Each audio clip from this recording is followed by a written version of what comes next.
Tollywood senior నటుడు మోహన్ బాబు తన licensed గన్లను పోలీసులకు అప్పగించారు. 2 రోజుల క్రితం పీఆర్ఓ ద్వారా మోహన్ బాబు తన double barrel gun Chandragiri police స్టేషన్లో అప్పగించారు. మరోవైపు మోహన్ బాబు యూనివర్సిటీ దగ్గర బౌన్సర్లు మీడియాపై దాడి ఘటనలో ట్విస్ట్ నెలకొంది. ఇంతవరకు పోలీసులు నోటీసులు అందించలేదు.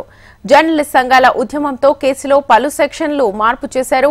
Mohan Babu college CC camera footage ను పోలీసులు సేకరించారు. సీసీ కెమెరా ఫుటేజ్ లో దాడి దృశ్యాలు ఎడిట్ చేసి ఇచ్చారని సీఐ తెలిపారు. దాడికి పాల్పడ్డ బౌన్సర్లను గుర్తించడం ఆలస్యమవుతోందని సీఐ వెల్లడించారు.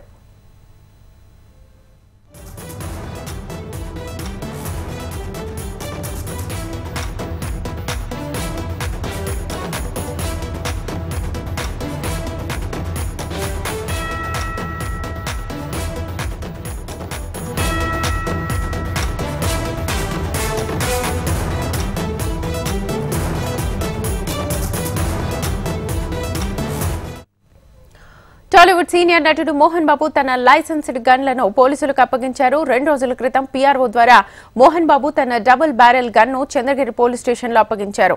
మరోవైపు మోహన్ బాబు యూనివర్సిటీ దగ్గర బౌన్సర్లు మీడియాపై దాడి ఘటనలో ట్విస్ట్ నెలకొంది. ఇంతవరకు పోలీసులు నోటీసులు అందించలేదు. జర్నలిస్ట్ సంఘాల ఉద్యమంతో కేసులో పలు సెక్షన్లు మార్పు చేశారు. Mohan Babu college CC camera footage ను పోలీసులు సేకరించారు. సీసీ కెమెరా ఫుటేజ్ లో దాడి దృశ్యాలు ఎడిట్ చేసి ఇచ్చారని సీఐ తెలిపారు.